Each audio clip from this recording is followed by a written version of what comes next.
निश्चित तौर पे हम छात्रों के साथ खड़े हैं जी। ये निकम्मी नाकारा सरकार है।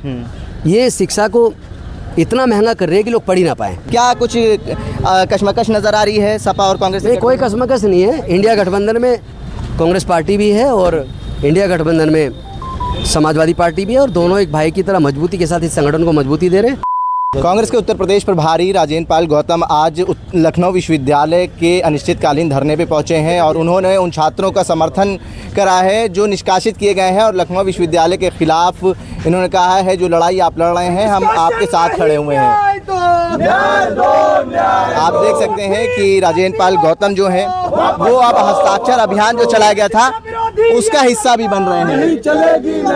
राजेंद्र पाल गौतम जी से बात करेंगे। राजेंद्र सर, आप आए हैं लखनऊ विश्वविद्यालय में जो फीस वृद्धि के खिलाफ लड़ाई लड़ी जा रही है, जो छात्र निष्कासित किए गए हैं उनके साथ आप खड़े नजर आ रहे हैं। नहीं, निश्चित तौर पे हम छात्रों के साथ खड़े हैं जी। ये निकम्मी नाकारा सरकार है। ये शिक्षा को इतना महंगा कर रही है कि लोग पढ़ ही ना पाए जी। आज अगर आप इंजीनियरिंग, मेडिकल, लॉ, मैनेजमेंट या कोई प्रोफेशनल डिग्री करना चाहते तो आपको कोचिंग पे 3-4 लाख खर्च करना पड़ेगा जी। और आपका बच्चा काबिल एग्ज़ाम पास कर लेता तो फिर उसका एडमिशन से लेके एक डिग्री कंप्लीट करने तक के लिए 20 लाख से 1-1 करोड़ रुपए तक चाहिए। कहाँ से लाएंगे लोग? और उसके बाद फिर पेपर लीक या तो कैंसिल हो रहा है या लीक हो रहा है। ऐसे में बच्चों के भविष्य का क्या होगा? यहाँ इस लखनऊ विश्वविद्यालय में वाइस चांसलर ने एकदम से फीस डबल कर दी। बच्चे केवल ये बात करने गए थे कि ये तो बहुत ज़्यादा फीस है, कुछ कम करो। बच्चों से मिलने से मना किया। वो उनकी गाड़ी के सामने आए होंगे। एक प्रजातांत्रिक तरीका होता है, कोई मारपिटाई थोड़ा ना की है। उनके खिलाफ FIR दर्ज करा के और साथ में उनको रेस्ट्रिकेट कर दिया। मतलब आप बच्चों की शिक्षा छीन रहे हो, नौकरी आप दे नहीं सकते, पढ़ाई आप उन्हें करने नहीं दे रहे। आप आखिर चाहते क्या हो? इस देश के युवाओं का आखिर भविष्य क्या है? क्या इन युवाओं का भविष्य इस सरकार में सुरक्षित है? हम इनकी आवाज़ बन के आए, इनकी आवाज़ को उठाएंगे। जितना बजट 5 भारत सरकार के मंत्रालयों का है, जिसमें एजुकेशन मंत्रालय, आपका हेल्थ मंत्रालय, women and child development ministry और लेबर मिनिस्ट्री और साइंस मिनिस्ट्री, इन 5 मंत्रालयों का जितना बजट है उससे ज़्यादा 3,58,000 करोड़ रुपया पेरेंट्स अपने बच्चों की पढ़ाई के लिए और कोचिंग के लिए खर्च कर रहे हैं और नौकरी में एग्ज़ाम फॉर्म भरवाने के लिए। कैसा भारत है ये? हमारे स्वतंत्रता सेनानियों ने, संविधान निर्माताओं ने ऐसे भारत का सपना कदापि नहीं देखा था जहां पैसे के अभाव में बच्चे पढ़ाई छोड़ दें। सर, 2 सवाल और करेंगे।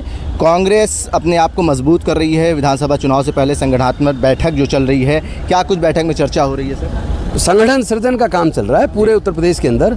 वैसे तो पूरे देश के अंदर चला है, लेकिन उत्तर प्रदेश के अंदर चूँकि चुनाव नज़दीक है, पूरा संगठन जो ग्राम पंचायत कांग्रेस कमेटी स्तर तक का मजबूत किया जा रहा है और अलग अलग समाज के प्रतिनिधियों से बाकायदा नुक्कड़ समाएँ की जा रही हैं। किसानों से अलग की जा रही है, वकीलों से अलग की जा रही है, प्रोफेसर से अलग की जा रही है, दलितों से अलग की जा रही है, पिछड़ों से अलग की जा रही है। तो अलग अलग वर्गों से बात करके उनके मुद्दों को समाकित करते हुए हम लोग घोषणा पत्र तैयार कर रहे हैं, जिसका नाम हमने दिया है जनता का घोषणा पत्र, जनता के मुद्दे। जी सर, एक आखिरी सवाल करेंगे। उत्तर प्रदेश विधानसभा चुनाव से ठीक पहले कांग्रेस सांसद इमरान मसूद का बड़ा बयान आया कि गठबंधन की ज़रूरत समाजवादी पार्टी को है और 2024 लोकसभा चुनाव में वो गठबंधन के बदौलत ही 37 सीट जीते थे। क्या कुछ कशमकश नज़र आ रही है सपा और कांग्रेस? नहीं, कोई कशमकश नहीं है। इंडिया गठबंधन में कांग्रेस पार्टी भी है और इंडिया गठबंधन में समाजवादी पार्टी भी है और दोनों एक भाई की तरह मजबूती के साथ इस संगठन को मजबूती दे रहे हैं और मिल के बहुत इस बार इस तानाशाह सरकार को उखाड़ के फेंक देंगे। लेकिन ऐसा बयान सर सांसद जी का कैसे देखते हैं आप? नहीं, मैंने आपको बताया ना, हमारा गठबंधन है लेकिन हम राष्ट्रीय पार्टी हैं, बड़ी पार्टी है। हमने ही पूरी आज़ादी की लड़ाई भी कांग्रेस पार्टी के नेतृत्व में लड़ी गई। आधुनिक भारत का निर्माण भी हमारे नेतृत्व में हुआ। सैकड़ों PSUs हमने बनाए, सैकड़ों यूनिवर्सिटीज़ बनाई, एम्स बनाया, IIT बनाई, IIM बनाया।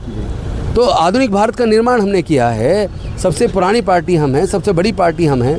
अब हमारे 100 सांसद भी हैं। तो ऐसे में हम सिर्फ इतना कह रहे हैं कि कांग्रेस पार्टी और समाजवादी पार्टी दोनों बराबर के भाई हैं, बराबर के हिस्सेदार हैं। तो हमें हिस्सेदारी और सम्मान बराबर चाहिए। सर, ऐसे अगर गठबंधन में कुछ नुकसान न पहुंचे सांसदों और विधायकों को, कोई ऐसा बयान देने से आप मना करेंगे? कोई नुकसान नहीं, कोई नुकसान नहीं होगा। किसी भी कीमत पे कोई नुकसान नहीं होगा। अभी वरिष्ठ नेता राहुल गांधी जी, अखिलेश जी और हमारे जो सीनियर नेता लोग बैठेंगे और बैठ के बहुत जल्द आपके सामने पूरा बताएंगे कि हम किस तरह के चुनाव बहुत लड़ेंगे। शुक्रिया सर बात करने के लिए। देखिए, लखनऊ विश्वविद्यालय आज उत्तर प्रदेश के कांग्रेस प्रभारी राजेंद्र पाल गौतम पहुंचे और इन्होंने आकर यहाँ पर उन छात्रों का समर्थन करा जो निष्कासित किए गए हैं फीस वृद्धि के विरोध करने की वजह से।